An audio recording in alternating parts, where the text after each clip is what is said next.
amen. Fídíò kan ló ń jà rìnrìn lórí ayélujára tí mò ń wò pé ṣé irọ́ ni tàbí òtítọ́. Now mo wá ń get fact, ẹ gbọ́, ẹ bá mi sọ pé irọ́ ni. Ẹ̀yin mùsùlùmí tí wá ń bí ní ilẹ̀ Yorùbá ń bí, ẹjọ́ yé mi pé irọ́ ni. Wọ́n ní wọ́n sọ pé kán lọ górí pásítọ̀ yìí wá wípé wọ́n gba 1 million ẹni bá lọ gé orí rẹ̀ wá. Wọ́n ló ṣe ọ̀rọ̀ òdì, ó blasphemy, òjíṣẹ́ ńlá kan, prophet kan níbì kan pé ó bu. Wọ́n ní ká lọ gbé orí rẹ̀ wá. Okay, a máa gbé orí rẹ̀ sínú plane, a máa wá gbé lọ sí Mẹ́kà, a lọ sọ sí Kaaba nídìí àlà, àbá gbé lọ sí sàárè ànábì pé orí ajá rẹ̀ tá a bẹ́ sí Ògún rèé o, àbí? Now ẹ wo àkọlé tó wà nísàlẹ̀ yẹn, ẹ rí wípé àwọn kan pariwo fún wa pé ẹ̀sìn wọn yìí wọ́n mú wá láti pa gbogbo àwa ènìyàn kan run, kán lè gba ilẹ̀ wa, kán wá take over. Ẹ rò pé irọ́ ni. Christians and Jews must die for Allah's sake. Kristẹni àti àwọn Jew a máa pa wọ́n nítorí fún orúkọ Allah. Now ẹ wá wo pásítọ̀ yìí, Kristẹni ni ẹ lóòótọ́. In fact, ọmọ akìnìyẹ ẹjẹ́ agbọ́n tí pásítọ̀ yìí sọ. My God, ẹjẹ́ agbọ́n tí pásítọ̀ yìí sọ.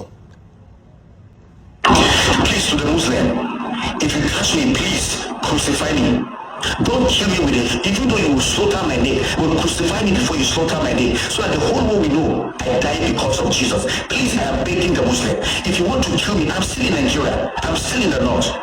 If you want to kill me, please crucify me. If you crucify me, I will know, the whole world will know I was killed because of Jesus. And that is why I have took a time to go and settle myself with my Lord Jesus Christ. I'm praying, I'm fasting. I want to settle myself with my Lord Jesus Christ. I will give you a story of something that happened. Last year, I was attacked in Kefi. Some of my friends, they were aware of it. I was attacked in Kefi. They wanted to kill me. But God did not allow it to happen. Last month, somebody made me, he chatted me on TikTok. The person he has been a governor in this country in the north. He has been a senator in the north. It's a very big show of the northern. He called me that he want me, after he chatted me from there, I sent him my number. When I checked his profile, I know he was the one I'm talking with him. And I'll give him my contact, he called me. He introduced himself, and I introduced myself. He told me something, that there are deals that he want me to go into, and they will pay me. He first of all said they will pay me 100 million. I said, I'm not a content creator. He now said they will pay me 200 million, but they will send the money to me first, before they will bring the deal, and I will sign, and my lawyer will sign. He said before they will bring the deal, I will sign, and my lawyer will sign. And that deal contains, I will work for the Muslim, and I will also work for politicians. I said, I'm not a content creator. I'm a man speaking for the body of Christ and speaking the truth about Christianity and Islam attacking Christians in the north. I speak the truth. I don't know anything. I'm not a content creator. I'm not a politician. I'm a Christian that speak the truth concerning what is happening in the northern Nigeria, because I'm from the north.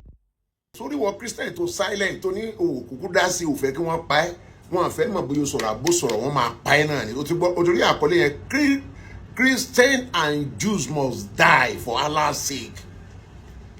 Now ó sọ̀rọ̀ ó dákẹ́, ó jókòó ẹ̀ jẹ́jẹ́, àfi tó bá ti lè jẹ́ Christian. Jew tí wọ́n kọ́ sí yẹn, àwọn oníṣẹ̀ṣe, àwọn ẹlẹ́bọ ni wọ́n ń bá wí níbí.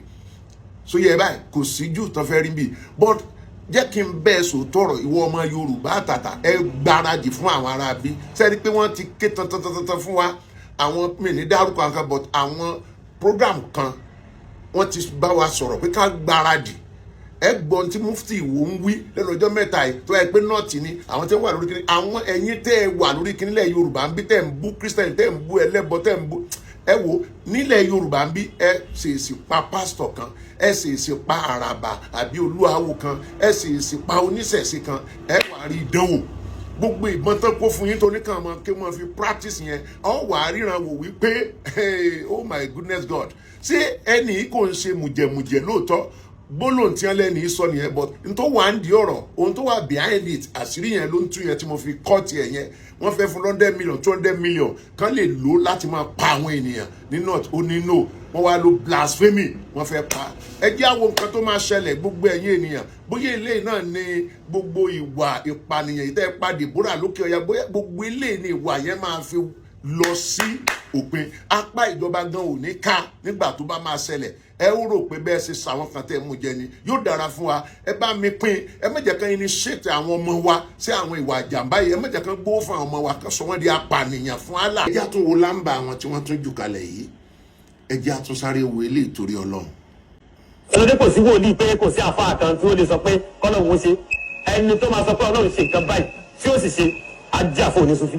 Bàbá wa Ahmadu Al-Rifai Dasarati Ṣéhù ní ọjọ́ tí wàhálà dé tí odò Ògùn tí ó gbé ìkan lọ nínú ọmọ kéwú, gbogbo kan náà ti ṣe kò lọ, wọ́n máa lọ sọ fáwọn Sàràkí ní kárùkúnlá wàhálà dé, wọ́n ní kí ni wàhálà náà, wọ́n ní odò Ògùn tó gbé lágbájá lọ, àbá Sàràkí ní no èmi rẹ̀ òjò sọ́wọ́ wọ́n ti gbá awí ti tẹ́ kò gbọ́ ní èsì farahàn lónìí. Ẹlòmíì ò lè pàṣẹ fún ẹlòmíì ò lè pàṣẹ fún ayọ́kọ́ lọ ámbèdè Bàbá Dasarati wọ́n mọ́pa wọ́n tó ṣe síkì débi odò tàtọ́ wá débi odò wọ́n ní odò Ògùn mo ti wí fún ọ ti pẹ́ ọ̀gbọ́n ọmọ tó kọ́kọ́ gbé òun náà kọ́kọ́ bá jù jáde. Wọ́n ní bàbá ó ti gbé ti pẹ́ látàbẹ̀ lọ Bàbá Dasarati kò gbọ́dọ̀ bá sọ wọ́n ti wí fún ti pẹ́ wọ́n kà jọ pápálẹ̀ ní bíi wọ́n fún ní odò dẹ̀ gbé ọmọ náà bọ̀ padà hajjan láàyè ní ààyè ló gbé padà. Bàbá Dasarati ṣẹ̀ṣẹ̀ wá wọnú odò lọ síwájú wọ́n wá ní odò Ògùn mo ti wí fún ọ ti pẹ́ ọ̀gbọ́n àti ọlọ́tí ń bẹ lára mi ọlọ́lá ìlànà ìlànà wọ́n kàn náà pa wọ́n sì gun mọ́lẹ̀ ní odò pé látò ní ibi tí mo fọ̀ pàgbọ́n ìyọ́ ọgbọ́dọ̀ kọjá àbẹ̀mọ́ níṣẹ́jú gbogbo yìí odò yẹn padà bẹ́ẹ̀ lẹ́yìn tán náà ó wá padà sí ibi tábà Sàràkí gbọ́ pàṣẹ níbi mo sọ́ọ̀sì àtà àgàdà àtà ayé ọmọdé kìyàmàtì ọgbọ́dọ̀ kọjá bí Bàbá Sàràkí máa fi yí padà náà bá tún lọ rí.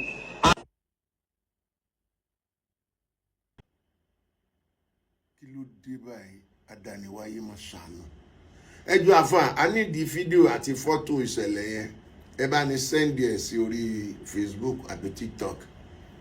Ẹjọ́ ẹ bá ní sẹ́ndì ẹ̀. Ayé wa ò ní bàjẹ́, ayé àwọn ọmọ wa ò ní bàjẹ́. Àní takú ti Jésù pẹ̀lú yín sẹ́ ṣòkòtò kan báyìí lájọ kí ẹsẹ̀ bọ̀.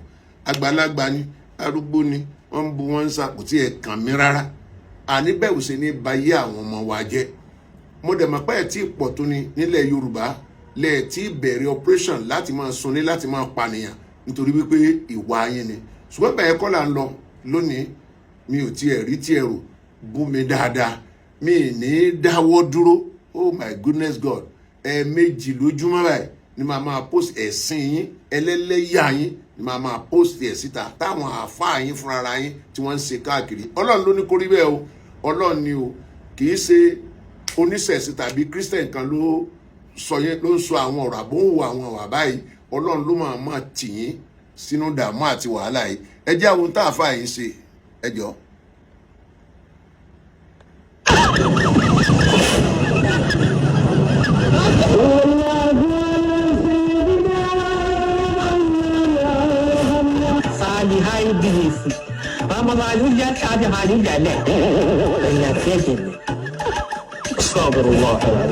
Astagfirullah.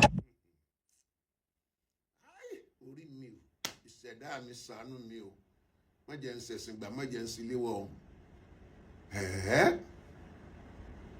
No wonder tí agídí fi máa ń kúnnú wọn táwọn máa sọ pé rọ́ní kò rí bẹ́ẹ̀, rọ́ ló pa òpó nínú àgbàlagbà òṣì ní. Àṣé wọn máa ń já nǹkan fà. Gbà téèyàn ó pèrun tọ́kọ́ lọ fa gbogbo ilé tó ti kọ́kọ́ yóná tó ọmọ rẹ̀ ò ní di rádaràda. Ẹ̀rí pé tí mò ń tẹnu mọ́ sẹ́rí àwa ẹ̀ èmi bí ẹnìkan àti bá débì kan abidi tiwa àti kà débì kan, ṣùgbọ́n ọ̀nà wo la ó gbà táwọn ẹ̀ ò ní ba ilẹ̀ Yorùbá jẹ́ àbí Nàìjíríà lápapọ̀. Ẹ bá mi pín, ẹ máa kọ́mẹ́ǹtì bẹ́ẹ̀. Olúwa má jẹ́ kọ́ máa mi ó sí ìjọwọ̀, má jẹ́ ó sí ẹ̀sìn gbà, má jẹ́ ó sí ènìyàn bá rìn. Àlàáfíà Ọlọ́run kó wà pẹ̀lú wa. Wala ilami ahad na àwọn tí wọ́n ti ṣe nǹkan oṣù according to Surah Al-Talaq 65:4. Mo dẹ̀ fẹ́ announce fún gbogbo lé pé ẹni mùsùlùmí tó bá try láti sọ pé ayé ìgbà yẹn ni ẹjọ́ your instant reply ni Islam, is it for all times or is it for back then? Ṣó ti expire? Show me, unless tí aya kan bá ti abrogate. Allah subhanahu wa ta'ala nìkan ló dẹ̀ ń ṣe abrogation àti Muhammad náà. So àwọn méjèèjì ọba ti abrogated, those ayah are still in ruling today. òun ni Somalia fi win ní ṣẹmọ last year tí wọ́n fẹ́ increase the age of consent to 18 years old táwọn afa jáde wọ́n dẹ̀ ń ké 60-year-old man was upset that you cannot sleep with a child kí lẹ rí lára 6-year-old 9-year-old Sheikh Mohammed tó mú ní last year ọmọ ọdún 8 ló bá lọ́wọ́ ẹ̀ kí ló give excuse wa ó ní according to Mohammed ẹ jẹ́ ń gbé article yẹn síta ẹ jọ̀ọ́ so that gbogbo lè ní sọ pé mò ń parọ́.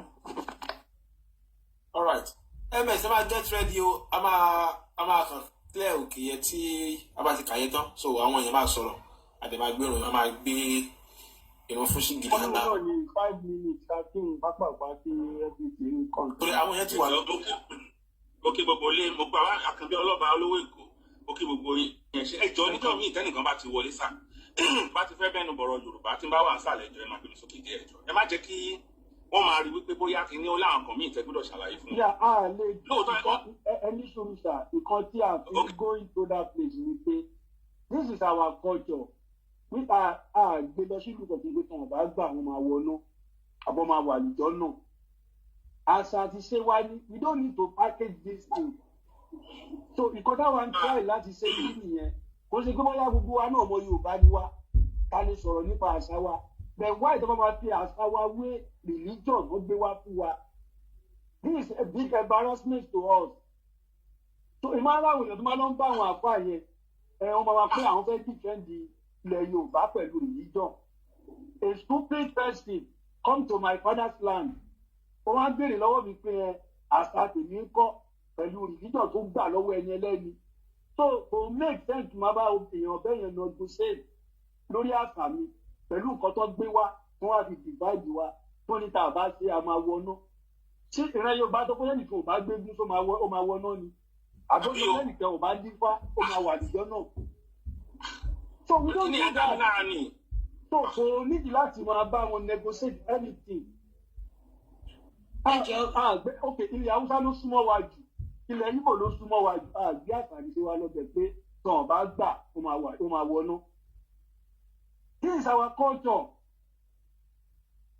tẹnitẹni tàkísà ní tààtàn so kò sí ẹ̀sìn Sáúdí lẹ̀ ń gbé kiri wípé tí Yorùbá ṣe ó máa wọná tó bá ṣe ó máa wà níjọ́ náà làwọn ń sọ àwọn aburú tó wà nínú ẹ̀ kò sínú ọ̀hún lágbàáyé tó gbé ẹ̀sìn yẹn wọ̀ sínú yóò di ìlú tàjẹ̀ sílẹ̀ so this is very clear wọn ọ̀rọ̀ gbọ́n dá sí wọn rí bí lọ́wọ́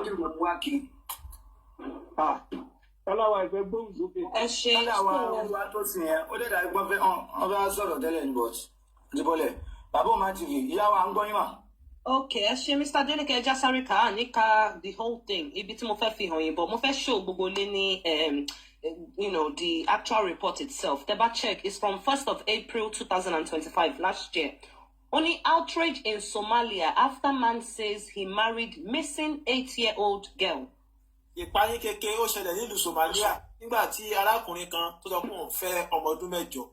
Outrage has spread in Somalia after an 8-year-old girl who had been missing for 6 months. ìpayín kékeré ó ṣẹlẹ̀ nílùú Somalia nígbà tí ọmọ ọdún 8 obìnrin kan tó sọnù nílùú Somalia fún oṣù 6. Was found living with a man who said he was her husband. náà bá lábẹ́ ọkùnrin kan tó pe ọmọ ọdún 8 ní ìyàwó ẹ̀. According to the 8-year-old's uncle. gẹ́gẹ́ bí ẹ̀gbọ́n ọmọ kékeré obìnrin ọmọ ọdún 8 yìí ẹ̀gbọ́n ẹ̀ lọ́kùnrin kan tó sọ. She was taken from her home in the city of Bosaso last September by a female relative. wọ́n ní àǹtí ẹ̀ kan ló mú nílùú kan tó ń jẹ́ Bosaso ní December. This relative said she was escorting the child on a trip to see another uncle. àǹtí ẹ̀ yìí sọ pé òun fẹ́ lọ mú bá ẹ̀gbọ́n rẹ̀ kan ní fún fàájì kan. But months later, a video surfaced online showing the girl reciting the Quran. wọ́n ní bí oṣù mélòó kan tó gùn báyìí a bá rí ọmọ kékeré ọmọ ọdún 8 ló bá ń ka Kùránì. Her family subsequently launched a search for the child. làwọn mọ̀lẹ́bí rẹ̀ bá dìde pé ẹ bá wa wọ́ ọmọ wa tó sọnù ó ti sọnù tipẹ́ o. It is unclear why they did not do this sooner. wọ́n ló yà wọ́n lẹ́nu tí wọ́n sì ti máa wọ́ ọmọ yìí tipẹ́tipẹ́. They discovered she was in the Kamo area living with Sheikh Mahmoud.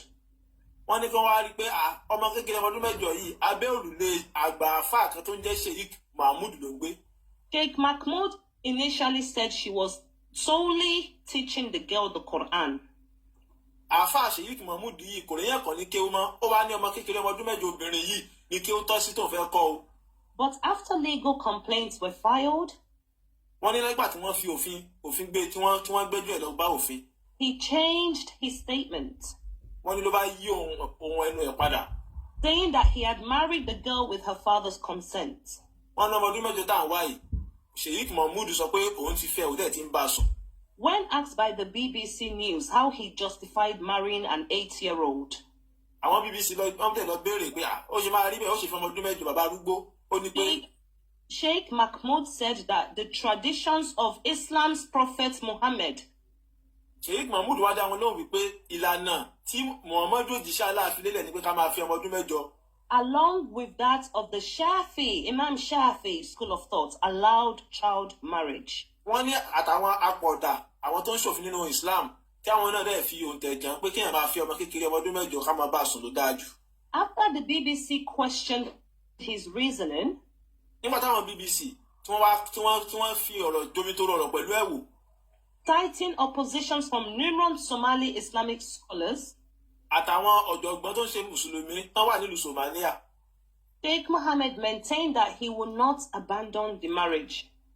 wọ́n ní bàbá arúgbó Sheikh Muhammad yìí olórí àwọn mùsùlùmí ó sọ pé rárá o òun máa bọ́mọ ìsùn lọ ni òun ò dẹ̀ lè kọ̀ sílẹ̀ láéláé. Sheikh yìí 60-year-old àbí late 50s ni mo fẹ́ kí gbogbo ilé mọ̀. Ọmọ kékeré tá à ń sọ yìí ìgbà tí mo ṣe program nípa kínní àwọn tó ń visit page mi láṣẹ wọn á mọ̀ pé ó ṣẹlẹ̀ gan gbogbo Somali community lọ́wọ́ attack mi. Don't talk about our culture, don't talk about tradition, you Jarie, you look at your nose, you West African, you know they think of them as Arabs. Àwọn tó yẹ pé that's one African country tó yẹ pé identity wọn is gone, it's finished, absolutely effing gone. Now, so Morati, because I want so many Somali girls, especially I want Somali girls, Timo Morati fi Islam ule, ni wọ́n gather sí inbox me at the share collective, at she live lórí kìíní enjoying. Picture mo yi, this girl is a tiny, small 8 years old. Sharing kotofi justify it. Torí ẹni mi ìgbà táwọn tó ń sọ pé èmi ò gbà jíìtì gbọ́, mi ìgbélé ìgbọ́ because àwọn kan gbàgbọ́ wọn dẹ̀ ń lò. It's there. Ẹ má gaslight wá pé àwọn èèyàn lọ́kọ̀ hadith. I don't believe in that bullshit. Islam is Islam. Islam does not stand only on the Quran. Tó bá jẹ́ pé Quran nìkan ni Islam fi dúró, kò ní sí Islam lẹ́ni. Gbogbo sọ̀láàtì, gbogbo hajj, gbogbo every ritual tẹ́ ń ṣe as a Muslim is in the what? In the hadith. So I don't play with that nonsense. Pé kìíní kan náà. So àwọn èèyàn ṣì ń lò. Right now, Tati Warori live, according to UNICEF, Abi, UN, Abi, United Nations, Abi, UNICEF, there are 23 girls married every single minute. Imagine every 60 seconds, starting Sorobai, one little girl is married. 60 seconds. Northern Nigeria, Somalia, Yemen, Afghanistan, Iraq, it want to go to the extent where you want to legalize it. They changed their age of marriage legally to 9 years old. Iboni age number 9, Tiwa. It's not a coincidence. It came from Aisha. So, my round of Sibeye, MS Baba, the Bafeshe Solat in Italy. Sáfù ẹ̀yin wa ní pé ara ká sáré kírun ṣe kan. Fún ẹ̀yin tẹ́ ń wò wá the first time, a máa ń kírun bí kò nídìí ká open ojú àbí kò nídìí náà. So táìmù ti lọ. So irun tá a máa ń kí nígbà every Friday kí nǹkan tó wà nínú Quran kó lè yé gbogbo ẹ̀yin ọmọ Yorùbá ní èdè Yorùbá ni. So that ẹ̀yin tẹ́ ẹ fẹ́ ṣe ìgbémọ ẹ fẹ́ ṣe ìsílé lórí àkọ́kọ́ ẹ fẹ́ ṣe nǹkan ìdùnnú kan ẹ wá pe àwọn àfáà tí ò níṣẹ́ wọn àbáyé ka àyà Quran sí láti fi ètò yìí dá gbogbo ọmọ Yorùbá lójú pé kò sí àdúrà kankan nínú Quran. Ìtàn lásán ìtàn ìlú Kúrẹ́sì ìtàn Sáúdí àti àwọn agbègbè rẹ̀ ló wà nínú Quran. Gbogbo àyà tí wọ́n ń kà fún yín bí ẹ pa wọ́n ẹ sígunlé wọn ẹ wà jàǹbá fún wọn bí Muhammadu sì lọ jí kẹ́tẹ́kẹ́tẹ́ gbé bí wọ́n sì fẹ̀yìn ẹ̀ tí àgbà tó fẹ́ pádànù òun náà ń kà fẹ́yìn ní èdè Lárúbáwá ẹ̀yin dẹ̀ ń ṣe àmì ẹ̀yà aláwọ̀ tó irọ́ lásán ni. Àáfàá tó bá ládùúgbò wà ní Quran àwọn máa fi kírun tán in the next 10 minutes kó lè dùkẹ́ wa. Ṣáfù sáfúlìláì aláwàpá ṣẹ́gbọ́nlá ilá ilẹ̀lá ṣẹ́gbọ́nlá ọmọdé rasulullah ayẹlẹ̀ falati ayẹlẹ̀ salati kọ̀dùkọ́mọ́dì salati kọ̀dùkọ́mọ́dì salati aláwàpá láìlá ilẹ̀lá àdúrà àbọ̀lọ̀ balálẹ̀ bá a ṣe ń pè mí lọ́wọ́ ní ìmáàmù àgbáwọlé. Allahu ni alájùlọ. Allahu ni alájùlọ. Mo jẹ́rìí pé kò sẹ́ni kan tí ó tọ́ láti jọ́sìn àyàfi Allah. Mo jẹ́rìí pé Muhammadu ni òjíṣẹ́ Allah. Wá sí àdúrà, wá sí àṣeyọrí, sọ̀láàtì ti ṣe tán. Allahu ni alájùlọ. Kò sẹ́ni kan tí ìjọ́sìn tọ́ sí àyàfi ṣìgìdì Allah. Allahu ni alájùlọ. Àkànbí. Allahu alákòóbá ní orúkọ Allahu aláàánú jùlọ. Gbogbo ọpẹ́ ẹ̀yìn jẹ́ ti Allahu, olúwa gbogbo ẹ̀dá. Aláàánú jùlọ, olùkápá ọjọ́ ẹ̀san. Ìwọ nìkan ni à ń jọ́sìn fún, ọ̀dọ̀ rẹ nìkan ni a wá oore sí. Fi ẹsẹ̀ wa rinlẹ̀ lójú ọ̀nà tààrà, ọ̀nà àwọn tí o ṣe ìdẹ̀ra fún, yàtọ̀ sí àwọn ẹni ìbínú àti àwọn olùṣìnà, ìyẹn àwọn Christian àti Jew. Àmín. Ẹjọ́ ẹ̀sìn ojú. Àmín. Quran 47 verse 4. Nítorí náà, nígbà tí ẹ bá pàdé àwọn tó ṣàìgbàgbọ́, ẹ máa bẹ́ wọn lọ́rùn nìṣó títí dìgbà tí ẹ máa fi rí wọn pa dáadáa. Ẹ dè wọ́n mọ́lẹ̀ sórí ìgbèkùn. Lẹ́yìn náà, ẹ lè tú wọn sílẹ̀ ní ọ̀fẹ́ tàbí kí ẹ gba owó ìtúsílẹ̀ títí kò fi ní sí ogun ẹ̀sìn mọ́. Ìyẹn wà bẹ́ẹ̀ tí ó bá jẹ́ pé Allahu bá fẹ́ ìbágbẹ̀san fúnra rẹ̀ láì ní la ogun lọ, ṣùgbọ́n nítorí kí ó lè dán apá kan yín wò lára apá kan ni. Àwọn mùsùlùmí tí wọ́n bá sì pa sí ojú ọ̀nà Allahu kò ní sọ iṣẹ́ wọn di òfo. Quran 4 verse 89. Wọ́n fẹ́ kí ẹ ṣàìgbàgbọ́ gẹ́gẹ́ bí wọ́n ṣe ṣàìgbàgbọ́, kí ẹ lè jọ di ẹgbẹ́ kan náà. Nítorí náà, ẹ má ṣe mú wọn ní ọ̀rẹ́ àyò. Ẹ má ṣe mú ọ̀rẹ́ àyò nínú wọn títí wọ́n fi máa kúrò nínú àìgbàgbọ́ wá sí inú Islam nítorí ẹ̀sìn Allahu. Tí wọ́n bá kẹ́yìn, tí wọ́n ní àwọn ò ṣe ìsìláàmù mọ́, ẹ mú wọn kí ẹ sì pa wọ́n ní gbogbo ibi tí ẹ bá ti bá wọn, kí ẹ sì má ṣe mú ọ̀rẹ́ àyò tàbí olùrànlọ́wọ́ kankan nínú wọn. Quran 111. Ọwọ́ Àbílàábì méjèèjì ti ṣòfò, òun náà sì ṣòfò. Àwọn dúkìá rẹ̀ àti àwọn ohun tí ó ṣe níṣẹ́, ìyẹn àwọn ọmọ rẹ̀ kò sì ní rọ̀ lọ́rọ̀ níbi ìyà. Ó sì máa wọ inú iná eléjò fòfò, àti ìyàwó rẹ̀ aláàrú igi ìṣẹ́pẹ́ ẹlẹ́gùn ó máa wọná, igba ọ̀pẹ pọ̀pọ̀rọ̀ máa wà ní ọrùn rẹ̀. Quran 106. Ìkẹ́ láti ọ̀dọ̀ Allahu fún ìdílé Kùréṣí láti wà papọ̀ nínú ààbò, fún wọn láti wà papọ̀ nínú ààbò lórí ìrìn àjò wọn ní ìgbà òtútù àti ní ìgbà ooru. Nítorí náà, ẹ̀yin ará Kùréṣí, ẹ jọ́sìn fún Allahu, olúwa ilé Kàbá yìí, ẹni tí ó fún wọn ní jíjẹ ní àsìkò ebi, tí ó sì fi wọ́n ní àyàbalẹ̀ ní àsìkò ìpayà. Allahu ni alájùlọ. Allahu alákòóbá. Ògo ni f'Olúwa mi àtóbi. Ògo ni f'Olúwa mi àtóbi. Ògo ni f'Olúwa mi àtóbi. Allahu ló mọ àwọn tó ń sìn ín. Rabbana lakal hamd. Allahu ni alájùlọ. Allahu alákòóbá. Ògo ni f'Olúwa mi àtóbi lọ. Ògo ni f'Olúwa mi àtóbi lọ. Ògo ni f'Olúwa mi àtóbi lọ. Allahu ni alájùlọ. Allahu aláṣìṣe. Allahu ni alájùlọ. Allahu alágbákò. Ògo ni f'Olúwa mi àtóbi lọ. Ògo ni f'Olúwa mi àtóbi lọ. Ògo ni f'Olúwa mi àtóbi lọ. Allahu ni alájùlọ. Allahu aṣinilọ́nà. Ní orúkọ Allahu aláàánú jùlọ. Gbogbo ọpẹ́ ẹ̀yìn jẹ́ ti Allahu, olúwa gbogbo ẹ̀dá. Aláàánú jùlọ, olùkápá ọjọ́ ẹ̀san. Ìwọ nìkan ni à ń jọ́sìn fún, ọ̀dọ̀ rẹ nìkan ni a wá oore sí. Fi ẹsẹ̀ wa rinlẹ̀ lójú ọ̀nà tààrà, ọ̀nà àwọn tí ó ṣe ìdẹ̀ra fún, yàtọ̀ sí àwọn ẹni ìbínú àti àwọn olùṣìnà, ìyẹn àwọn Christian àti Jew. Àmín. aláṣẹ. Quran 9 verse 123. Ẹ̀yin tí ẹ gbàgbọ́ ní òdodo, ẹ gbógun ti àwọn tó súnmọ́ yín nínú àwọn aláìgbàgbọ́. Ẹ jẹ́ kí wọ́n rí ìlú koko lára yín, kí ẹ máa kanra mọ́ wọn, kí ẹ sì mọ̀ pé dájúdájú Allahu wà pẹ̀lú àwọn olùbẹ̀rù rẹ̀. Quran 9 verse 5. Nítorí náà, nígbà tí àwọn oṣù ọ̀wọ̀ bá lọ tán, ẹ pa àwọn ọ̀ṣẹbọ níbikíbi tí ẹ bá ti bá wọn. Ẹ mú wọn, ẹ séde mọ́ wọn, kí ẹ sì bá dè wọ́n ní gbogbo ibùba. Tí wọ́n bá sì ronúpìwàdà, tí wọ́n ń kírun, tí wọ́n sì ń yan sàká, ẹ yàgò fún wọn lójú ọ̀nà. Dájúdájú Allahu ni aláforíjì aláàánú jùlọ. Quran 8:12 rántí nígbà tí olúwa rẹ fi mọ àwọn màláíkà pé dájúdájú èmi ń bẹ pẹ̀lú yín. Nítorí náà ẹ fi ẹsẹ̀ àwọn tó gbàgbọ́ ní òdodo rinlẹ̀. Èmi Allahu yóò ju ẹ̀rù sínú ọkàn àwọn tó ṣàìgbàgbọ́. Nítorí náà ẹ máa gé wọn lọ́rùn kí ẹ sì máa gé gbogbo ọmọ ìta wọn. Quran 5:33 ẹ̀san àwọn tó ń gbógun ti Allahu àti òjíṣẹ́ rẹ̀ tí wọ́n sì ń ṣe ìbàjẹ́ lórí ilẹ̀ ni pé kí ẹ pa wọ́n tàbí kí ẹ kàn wọ́n mọ́ igi àgbélébù tàbí kí ẹ gé ọwọ́ wọn àti ẹsẹ̀ wọn ní ìpàsípayọ̀ tàbí kí ẹ lé wọn kúrò nínú ìlú wọn. Ìyẹn ni ìyẹpẹrẹ fún wọn nílé ayé, ìyà ńlá sì ń bẹ fún wọn ní ọ̀run. Quran 8:39 ẹ jà wọ́n lógun títí kò fi ní sí ìfòòró mọ́ tí gbogbo ẹ̀sìn yóò sì jẹ́ ti Allahu nìkan pátápátá. Nítorí náà tí wọ́n bá jáwọ́ nínú àìgbàgbọ́ dájúdájú Allahu ni olùrìnà nípa ohun tí wọ́n ṣe níṣẹ́.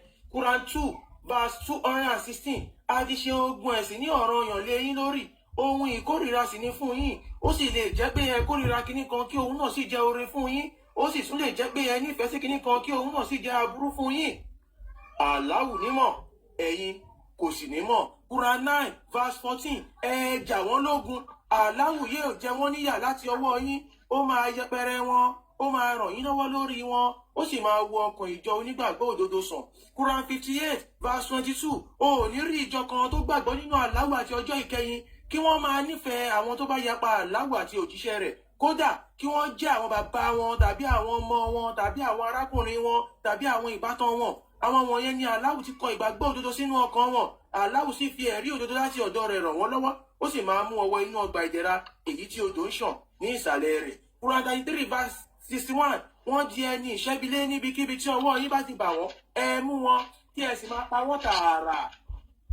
Quran 2:191 ẹ pa wọ́n níbikíbi tí ọwọ́ yín bá ti bà wọ́n kí ẹ sì lé wọn jáde kúrò níbi tí wọ́n ti lé yín jáde. Ìfòòró le ju pípa lọ. Ẹ má ṣe bá wọn jagun ní mọ́ṣáláṣí Haram àgbà tí wọ́n bá ń bá yín jà nínú rẹ̀.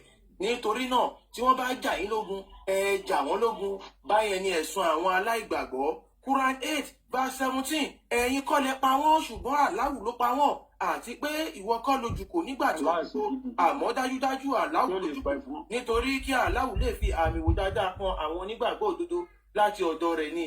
Allahu ni alájùlọ. Allahu alákòóbá. Ògo ni f'Olúwa mi àtóbi. Ògo ni f'Olúwa mi àtóbi. Ògo ni f'Olúwa mi àtóbi. Allahu ló mọ àwọn tó ń sìn. Rabbana wa lakal abuku. Allahu ni alájùlọ. Allahu aláṣìṣe. Ògo ni f'Olúwa mi àtóbi lọ. Ògo ni f'Olúwa mi àtóbi lọ. Ògo ni f'Olúwa mi àtóbi lọ. Allahu ni alájùlọ. Allahu alágbákò. Allahu ni alájùlọ. Allahu aṣinilọ́nà. Ògo ni f'Olúwa mi àtóbi lọ. Ògo ni f'Olúwa mi àtóbi lọ. Ògo ni f'Olúwa mi àtóbi lọ. Allahu ni alájùlọ. Allahu mọ̀dàlúrú. Ìkíni, àdúrà àti ohun rere jẹ́ ti Allah. Àtà ìyàtúlélá. Ìdẹ̀ra fún ọ ìwọ ànábì. Àṣà kìyàtúlélá. Àti àánú Allah àti ìbùkún rẹ̀. Àtọ́ ìbátú sálàwátúlélá. Ìyẹra fún wa àti àwọn ìránṣẹ́ Allah. Assalamu alayka. Mo jẹ́rìí pé kò sí kinní kan àyàfi ṣìgìdì Allah. Ayé ànábí. Àti pé mo jẹ́rìí pé Muhammadu ni òjíṣẹ́ àti ìránṣẹ́ Allahu. Wà láàlì bádìlà ìsọ́ọ̀lì náà. Àlàáfíà fún yín. Assalamu alaykum wa rahmatullahi. Àlàáfíà fún yín. Assalamu alaykum wa rahmatullahi. Allahu alákòóbá. Allahu aláṣìṣe. Allahu alákòóbá. Allahu apanilẹ́kúnjayé. Allahu alákòóbá. Allahu yàgàlúrú. Allahu ọ̀bàyéjẹ́. Allahu aláṣìṣọ́. Gbogbo wa la gbọ́ àwọn àyà, gbogbo àwọn nǹkan tá a kà Yorùbá ẹ̀ la kà kó lè bá àyè wa yékéyéké, torí tí wọ́n bá ń kà tó péde lágbáwá la fi kà fún yín bá a ṣe ń kírun ẹ máa rò pé àdúrà kan ni à ń ṣe àbí àwọn ènìyàn wọn lọ sin Ọlọ́run. Irọ́ o, àwọn mùsùlùmí Ọlọ́run kọ́ ló ń sìn o, Allah ni wọ́n ń sìn. Allah tó dẹ̀ ń sìn iṣẹ́ ẹkú ló máa ń rányàn. Allah ò dá nǹkan kan o, irọ́ lásán ni. Ibi ilẹ̀ sì máa mọ̀ pé Allah kò kí ń ṣe Ọlọ́run Lódùmarè, ayàyẹ ọkàn náà ni mo máa mú jáde.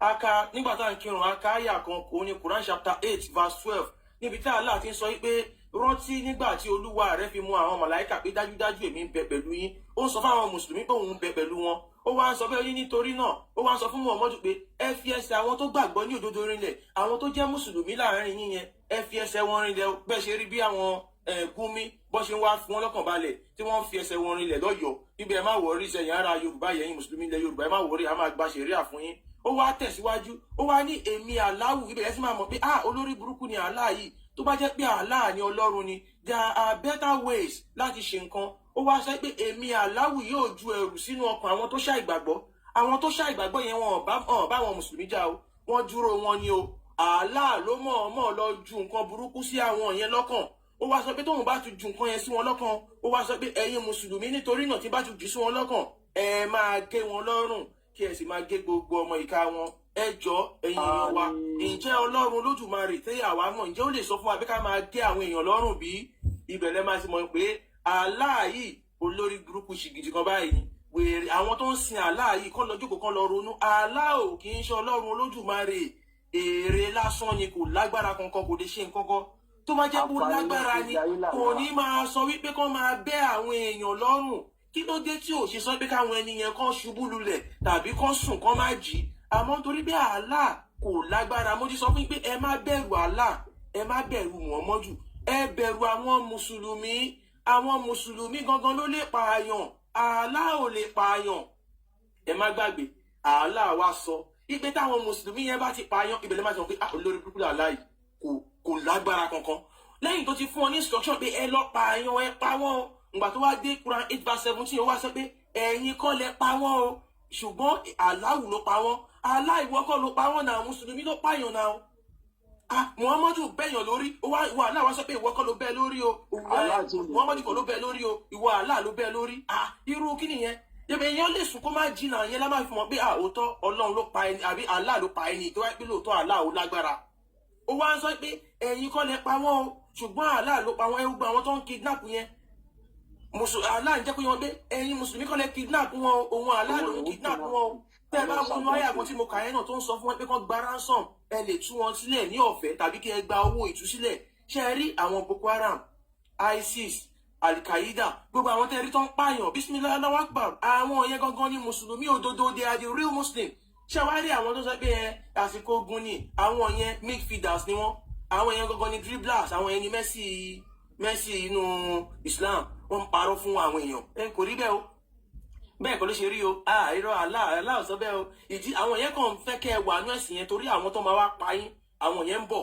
sọ ẹ̀yin ọmọ Yorùbá yìí jí ẹ má sùn ẹ̀sìn Islam ẹ̀sìn àwọn Fúlàní ni àṣà àti ìṣe àwọn Lárúbáwá ni àwọn Fúlàní wá lo ẹ̀sìn láti wá fi gba ilẹ̀ lọ́wọ́ wa ni wọ́n wá fi jà wá lógun ni ẹ kúrò nú ẹ̀sìn yìí kẹ́ ẹ lè mọ ọmọ Oòduà ọmọ aládé yàtọ̀ sí ọmọ ẹrú yàtọ̀ sí àwọn Fúlàní the only way ní pé kó kúrò nú ẹ̀sìn òfò yìí torí Fúlàní ò lè ever kúrò nú ẹ̀sìn yìí ẹ kúrò nú ẹ̀sìn yìí ẹ pààrọ̀ orúkọ yín sí orúkọ ọmọ Yorùbá orúkọ yín first name á jẹ́ Yorùbá middle name á jẹ́ orúkọ oríkì surname á jẹ́ orúkọ ìdílé yín òun ló máa jẹ́ kẹ́ ẹ mọ bí tẹ́ ẹ ti wá ìdí táwọn Fúlàní fi gbẹ́sìn yìí wá ni pé wọ́n á lè pààrọ̀ orúkọ yín wọ́n á pa kádàrá yín dà sáìdá tó bá ti pa kádàrá yín dà sáìdá wọ́n á wá gba gbogbo nǹkan tó tẹ́ ẹ lẹ́tọ̀ọ́ sí gbogbo nǹkan tó jẹ́ tọ̀dọ̀ tí yẹn bóyá oyè kan ló ń jẹ́ ìdílé yín àwọn Fúlàní máa gbà ẹ ò ní mọ̀ àwọn governors yẹn ẹ ò ní mọ̀ níbi tí a ti ń dìbò fún Abdullahi Abdulaziz ẹ máa dìbò fún Fúlàní. ìkan fẹ́ jáde ní Ọ̀yọ́ state báyìí sìn kí lórúkọ ẹ̀ náà ẹ̀jọ̀ ẹ̀rọ mi ní sùn lórí orúkọ ẹ̀ ó fẹ́ jáde ní Hamzat ó fẹ́ jáde ní Ọ̀yọ́ state irú ẹni ìsìn ẹ lọ́wọ́ dáadáa ó ṣeé ṣe kó má jẹ́ ọba àti Ṣítù àti Buhari ẹ lọ́wọ́ àwọn ẹni àwọn ẹni tá à ń sọ yìí wọn ò lè dọ̀bálẹ̀ fún ọba àṣà àti ìṣe ilẹ̀ Yorùbá wọn máa dojú ẹ̀ délẹ̀ ni ẹ lọ wo ṣèkótó wọn péńpé ni wọ́n ń gé irú àwọn èèyàn báyìí wọn ò yẹ lóyè àwọn gangan ni fanatics inú ẹ̀sìn yìí wọ́n máa ba ilẹ̀ wa jẹ́ ni ẹ rí pé ńgbà tí wọ́n ti ń jáde sìn àwọn Gumi àwọn ajíyàngbé àwọn apààyàn wọ́n ti ń wọlé sọ̀yọ́ state someone help me to be screen. ẹ̀yin èèyàn ẹjí ẹ má sùn Allah wọ́n máa fi ń jalè wọ́n fi ń jagun gbalẹ̀ ni ẹ sì rí wọn báyìí. àwọn apààyàn lásàkù yẹn pẹ̀lú àwọn akọbí ẹ kọ́ntínú ibi tí mo bá dé yẹn ẹ ṣeun. àwọn apààyàn ẹgbẹ́ dìbò fún lọ́yọ̀ state àwọn nìyẹn pẹ̀lú àwọn Gumi àwọn Sàtánì Sókótó táwọn ẹgbẹ́ dìbò fún lọ́yọ̀ state lélẹ́yìí ẹ̀yọ́ ọmọ Ọ̀yọ́ state kìí ṣe lẹ́yìn òsì Ọ̀yọ́ state nìkan gbogbo ilẹ̀ Yorùbá lápapọ̀ ẹni tẹ́ bá ti fẹ́ dìbò fún tẹ́ bá ti rí i pé ó ń ẹ má gbàgbé Arẹ́gbẹ́ṣọlá náà ara wọn ni Arẹ́gbẹ́ṣọlá wọ́n pọ̀ tó bá nílé ẹjọ́ tó fẹ́ gbé wa lọ lè mú ìwé wa Arẹ́gbẹ́ṣọlá ara ó ní Boko bàbá Haram kan náà ni. APC Arẹ́gbẹ́ṣọlá òun ló fi Olúwo síbẹ̀ ara àwọn Boko Haram ni. eléyìí tẹ́ múra bí ọmọ Yorùbá ẹ wo orúkọ rẹ̀. Yorùbá lẹ́nu yìí rẹ Abíọ́dún Yorùbá lẹ́nu yìí Yorùbá ni. ṣá Abíọ́dún yẹn tó kọ ilé ọkọ ìdílé ni. Yorùbá lẹ́nu yìí bẹ́ẹ̀ ni Yorùbá ni ìyàwó confam àwọn èèyàn confam Yorùbá ni ẹgbẹ́ kúrò ọmọ yẹn kí kó àwọn akóṣìbèrè yẹn fọṣẹ yìí ọmọ àlè kílókọ ọmọ yẹn Arẹ́gbẹ́ṣọlá yẹn lára àwọn Boko Haram yẹn náà ni ẹgbẹ́ ní kúrò mbẹ ẹgbẹ́ Arẹ́gbẹ́ṣọlá sí àti Oríyọmí Hamzat àwọn tó jẹ́ àwọn fámìlì Gumi nìyẹn ẹgbẹ́ wọn sí ẹ tẹ̀síwájú. so bọ̀bọ́ ta sákù láàrin yìí ìgbà tí Gumi wá sí Olúyọ̀lé nìbàdàn ní last time ẹwà àwọn tó lọ ó wá yọ lọ kẹ́lẹ́kẹ́lẹ́ kò mọ̀ pé kámẹ́rà smart dòun lọ ó yọ lọ bí ẹ̀fọn ó fẹ́ lọ jẹ̀yàn létí ẹ̀gbọ́n ìfọ̀n tó bá fẹ́ jẹ̀yàn létí má smart gan kò ní fi gbogbo ara balẹ̀ ó wá yọ lọ wọlé ọyọ jókòó lẹ́gbẹ̀ẹ́ Sàtáàdì Sókótó kò mọ̀ pé kámẹ́rà ń tọ̀nà ara ni kò sí ọ̀tọ̀ ohun tó lè mú píṣọ̀ bọ̀bọ̀ yìí jáde níbi prógrámù yìí níbi fídíò láti capture rẹ̀ pé ẹ̀yin àtòkò wá balẹ̀ jẹ́ ẹ̀yin náà wá bí agẹ́niyá fíjì rẹ̀ àwọn tẹ́yìn fẹ́ dìbò fún lọ́yọ̀ state nílé yìí wọ́n lè ráyè kó àwọn Boko Haram wọlé àwọn x-men kọ́ mọ gé wa lọ́wọ́ kọ́ mọ gé wa lẹ́sẹ̀ ẹ̀yin mùsùlùmí náà lẹ́sẹ̀ sí náà jù nílẹ̀ Yorùbá kẹ́ tó lè rí babaláwo tí ń bá yín ṣe sí ní òfò àbádáhùn ṣe àbóníṣẹ̀ṣe kan tí ń ṣe sí náà kò rí àṣọ fún wọn sí àwọn àtẹ̀yìnbẹ́gbọ́jẹ́ náà ń bẹ bẹ̀ muslim ẹ̀yin lẹ pọ̀ dúnú àwọn ọ̀bàyéjẹ́ nínú àwọn olójú tì ní àdúgbò ń pè wọ́n ẹ̀yin náà wọ́n gé lọ́wọ́ ẹ̀yin náà wọ́n sọ lóko pa bẹ́ẹ̀ a lè wà láyé kí wọ́n mọ sọ ẹ̀yin ọmọ ìyá wa ọmọ bàbá wa lóko kí wọ́n mọ pa yín nípa tí ò lẹ́tọ̀ọ́ àwa fi jáde pé àwọn eléyìí àwọn abisokoto tó fẹ́ àwọn alisuna wa Jamal ẹ má dìbò fún wọn a mọ̀ pé nílẹ̀ Yorùbá lè ní olójú ẹni tó fẹ́ gbígbó òṣèlú tí ò ní jẹ́ lẹ́sìn lẹ́ni tó bá ti gbẹ́sìn sórí jù ẹ má dìbò fún àwọn wèrè táwọn òyìnbó dọ̀bálẹ̀ fọba o wọ́n ètì àṣà àti ṣe wá débi pé kí ló dé this is our culture a gbé lọ sílùú míì pé tán ọba gbà wọn máa wọná tán bá gbà wọn máa wà lùjọ náà àṣà àti ṣe wá ní inú àṣà àti ṣe wá láti yọ àmàlà láti yọ iyán láti yọ èdè táwọn sọ yìí inú àṣà àti ṣe wá láti ń gbégún láti ń gbé èrò láti ń gbé gunu láti ń gbé ẹ̀yọ̀ láti ń sọdún Ògún láti ń sọdún Ọbàtálá this is our culture ẹ wá lọ gbé àṣà aláṣà wá nílùú tọmọ tí ń bá ìyá ẹ̀ sùn kẹ́gbọ́n tí ń bá àbúrò sùn tọkùnrin àtọkùnrin tí ń bára wọn sùn àṣírí kẹrẹ̀tẹ̀ tú láàárọ̀ yìí tí ọ̀gá ọmọ ọṣẹ́ kan tó ń ṣiṣẹ́ ní ibi tó ní kaṣọ ọ̀gá ẹ̀ ọkùnrin ọ̀rẹ́ ìwà wa wọ́n dẹ̀ ti pàṣẹ pé fúnra wọn láì tijú àwọn ẹni òfò. so ẹ̀yin ọmọ Yorùbá ẹ jí ká ronú ẹ jí ká mọ ohun tá à ń ṣe ẹ má dìbò fáwọn ẹni àgbákò yìí ẹ má dìbò fáwọn ọmọ àtòkò wá balẹ̀ jẹ́ yìí Ọmọyẹlé Sowore ti sọ ó ní òṣèlú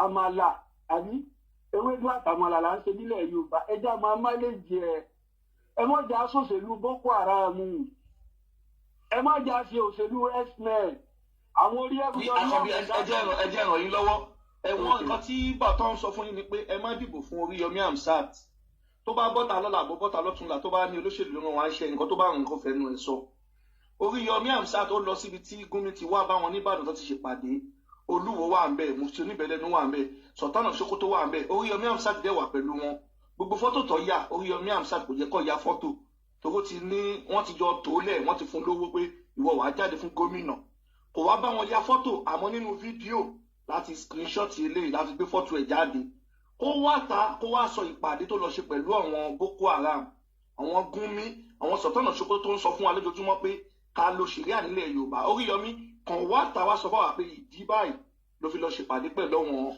Gumi àtọwọn mufti oníbẹ̀lẹ́nu àwọn olúwo tó fẹ́ dalẹ̀ Yorùbá wá sọ fún wa ìbò election tó fẹ́ ṣe yìí àwọn INEC yẹn gan bí àwọn ọmọọṣẹ́ wọn ni kò yẹ kó tiẹ̀ pààtì ẹ̀ tí pààtì ẹ̀ bá gbé ẹ wá kò yẹ kó gbà ẹ̀ torí ó wà pẹ̀lú Gumi ó lọ jẹ gómìnà nílẹ̀ Haúsá náà so Ọ̀yọ́ pè é o bí Àgídìgbò ló ń pè é rédíò station ẹ ló ń pè é tó ti ń pè é ẹ̀yẹn lóyún ijó àánú ẹ̀yẹn ọmọ Nàìjíríà ẹjẹ́ akọ́mọṣẹ́láṣí tuntun lọ́ máa gba owó tó ń gbà lọ́wọ́ àwọn ẹlẹ́yin ijó àánú gómìnà ilẹ̀ Yorùbá kò lè kún ẹ mi ìfẹ́ wọn mo ìfẹ́ jọ ó lọ sí APC yàrá tó fi dá lójú lọ sí APC lẹ́nu o ò lè jẹ́ gómìnà ní Ọ̀yọ́ state a ti rí nǹkan tó ń gbé bọ̀ pé àwọn Fúlàní Sọ́kàn Sókótó ló ń ránṣẹ́ àtọ̀wọn olúwo àti mufti oníbẹ̀lẹ́nu ọmọ àlè àwọn tó ń ránṣẹ́ nìyẹn ìwọ wá wá ta rania dáadáa wo ló tí ì ṣe kán sọ ó ṣe dáadáa kankan kí ló ṣe òun fún àwọn èèyàn pure water fún wọn búrẹ́dì sọ kan ẹyọ kan tó ṣe lọ́yọ́ state wà bá àtàkùn wa sọ wá dọ̀la bọ́ sórí rédíò ẹ̀kọ́ wa sọ dáadáa tó ṣe tó bá ti wá sọ wá bí nǹkan táwa náà ṣe àwa gbé sí rédíò fún ẹ àwọn onímọ̀ wá sọ rédíò bẹ́ẹ̀ àná ti ṣe léyìí àti kólé ìwọ ṣó nǹkan tó ṣe káàná wa sọ̀rọ̀ táwọn náà ṣe fún lù so fún eléyìí bí apáàtì tí Oríyọmí wà mímọ̀ bí apáàtì yẹn ni Adeleke wà lọ́ṣùn kọ́ lọ sọ fún wọn Oríyọmí ó máa kàn bá apáàtì wọn jẹ́ torí Boko Haram ni tó bá nílé ẹjọ́ tó fẹ́ gbé wa múwèé wá wàá sọ nǹkan tó ń ṣe pẹ̀lú Sultan of Sokoto àti Gumi tí gbogbo wa mọ̀ nílẹ̀ wa pé àwọn Fúlàní tí wọ́n kó Boko Haram wọlé Yorùbá ni ibo ni wọ́n ti ń jíyàn gbé nílẹ̀ Yorùbá ń sìn wọ́n ti bẹ̀rẹ̀ Londo wọ́n ti bẹ̀rẹ̀ lẹ́kìtì wọ́n ti bẹ̀rẹ̀ lọ́yọ̀ state wọ́n ti fẹ́ dógùn state ṣé ká lè dákẹ́ torí ẹ̀yin lẹ́yìn ṣe muslim nǹkan láti sọ fáwọn èèyàn wa tí ó yé wọn ni pé èèyàn tó jẹ́ muslim gbọ̀ngàn kọ́ làwọn bá fa o ò nǹkan tí wọ́n gbé dání ìwé wọn ideology wọn gan lórí burúkú o torí nǹkan tí ìwé yẹn sọ ìwé yẹn àti ọmọ Yorùbá tó ń ṣe Islam kò ń ṣe nǹkan méjì tó papọ̀ Allah ní kọ́ pààyàn ọmọ Yorùbá fẹ́ ṣe ọmọlúwàbí báwo ló ṣe fẹ́ ṣe ó dẹ̀ fẹ́ gbọ́ràn sálà lẹ́nu ṣe rí nǹkan tá à ń fa nǹkan lélẹ̀ so Oríyọmí kò ń ṣe ẹni tó lè jẹ gómìnà ilẹ̀ Yorùbá tẹ́ bá rí ẹ̀yin tẹ́ ẹ̀ tí ìmọ̀lẹ́mù bí kò ń ṣe ara wọn fanatic gidi lílá ṣẹ́ni bólúwo ṣe ń ṣe yẹn tó bá jẹ gómìnà ẹ̀ gbé dìgbò gidi tí ẹ máa ju tolúwo lọ gbà tolúwo tí ìjọba ẹni pé ó ń ṣe díẹ̀ jẹ́ bóyá ń ṣe ń sìn pé ó ti ń ṣe bí ẹni tó ní skánskán tó ní márùn tó Oríyọmí ẹni tó bá mọ̀ Ọ̀yọ́ òpè ẹ̀ o Àgídìgbò ló ń pè ẹ̀ so ẹ ṣe ògbólé mo kí ògbólé American boy aláwa ẹ̀ Àkànbí ọba lọmọ mo kí ògbólé. Abẹ́tà kò di Àgídìgbò ẹ̀ mú ọmọ tọrọ owó lọ́wọ́ àwọn ọmọ Nàìjíríà lẹ́nu ojú àánú àwọn dìdìrì bíi tẹ ẹ níṣẹ́ ẹ lóko ẹ lódò ẹ lọ pàpé wà táwọn kan ẹ wá kọ́lé òfò kan ẹ mọ̀ sí bí aláàánú kú ẹ mọ̀ tọrọ owó lọ́wọ́ àwọn èèyàn ẹ mọ̀ gbọ̀nà ẹ̀bùrú láti kọ́rọ̀ jọ àwọn ọmọ tẹ́ ẹ pa wọn àti Naomi sy fún Ọọ̀ni ìrìsà ìmọ̀lẹ́ kókó àwọn ọmọ ọlọ́mọ sí àwọn ọmọ tẹ́ pa nípa àyà